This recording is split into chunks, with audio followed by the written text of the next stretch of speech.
Біздің 4-ші мектептің лагеріміз біз тұңғыш президентінің тарихи мәдени орталығына келдік.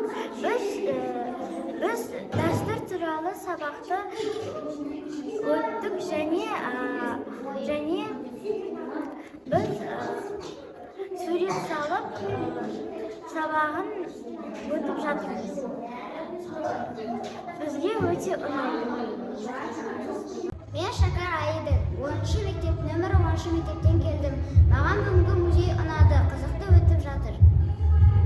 Мен 4-ші мектепте оқимын. Менің атым Алдамұрат Азима. Біз қазір сурет салып жатырмыз. Біз дәстүр туралы сабақ өттік. Бізге бәрі ұнап жатыр. Маған да лагерь ұнап жатыр.